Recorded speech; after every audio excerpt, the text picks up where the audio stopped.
దేశంలో అత్యధిక ప్రయాణికుల రద్దీ, సరుకు రవాణా సాగే కీలక రైలు మార్గాల సామర్థ్యాన్ని పెంచేందుకు కేంద్ర ప్రభుత్వం బృహత్తర ప్రణాళికను సిద్ధం చేసింది. కేంద్ర రైల్వే మంత్రి అశ్విని వైష్ణవ్ వెల్లడించిన వివరాల ప్రకారం దేశవ్యాప్తంగా ప్రధాన నగరాలను అనుసంధానించే 7 హైడెన్సిటీ కారిడార్లలోని దాదాపు 11,000 కిలోమీటర్ల నెట్వర్క్ను 4 లైన్లు విస్తరించనున్నారు. మొత్తం భారతీయ రైల్వే వ్యవస్థలో ఈ మార్గాల వాటా కేవలం 16% అయినప్పటికీ ఏకంగా 41% రైళ్ల రాకపోకలు వీటిపైనే జరుగుతున్నాయి. ఢిల్లీ, హౌరా, ముంబై, ఢిల్లీ వంటి మార్గాల్లో ప్రతిరోజు వందలాది ప్యాసింజర్, గూడ్స్ రైళ్లు పరుగులు తీస్తుండటంతో తీవ్ర ఒత్తిడి నెలకొంది.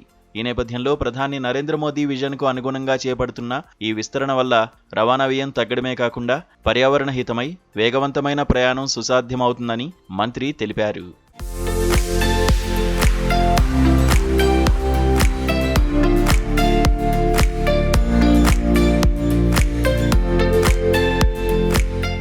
ఈ 4 లైన్ల విస్తరణ ప్రాజెక్టు వల్ల ప్రధాన మార్గాల్లో 160 కిలోమీటర్ల వేగంతో హైస్పీడ్ రైళ్లను నడిపేందుకు మార్గం సుగమమవుతోంది.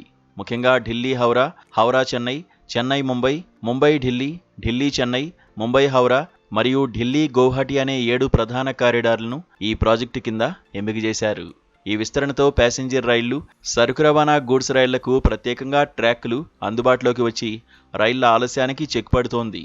భవిష్యత్తులో పెరిగే రవాణా అవసరాలను తీర్చడానికి ఈ మెగా మల్టీ ట్రాకింగ్ ప్రాజెక్ట్ అత్యంత కీలకమని రైల్వే శాఖ భావిస్తోంది. కేంద్రం ప్రకటించిన ఈ 7 ప్రధాన హైడెన్సిటీ కారిడార్లలో హౌరా చెన్నై, ఢిల్లీ చెన్నై మార్గాలు ప్రత్యక్షంగా తెలుగు రాష్ట్రాల మీదుగానే సాగుతాయి. విశాఖపట్నం, విజయవాడ కారిడార్లో హౌరా చెన్నై మార్గం ఉత్తరాంధ్రలోని శ్రీకాకుళం, విశాఖపట్నం, రాజమండ్రి, విజయవాడ, నెల్లూరు మీదుగా వెళ్తుంది. ఈ మార్గంలో 4 లైనింగ్ పనులు పూర్తయితే ఆంధ్రప్రదేశ్ తీర ప్రాంత రైల్వే రవాణా సామర్థ్యం ఊహించని రీతిలో పెరుగుతోంది.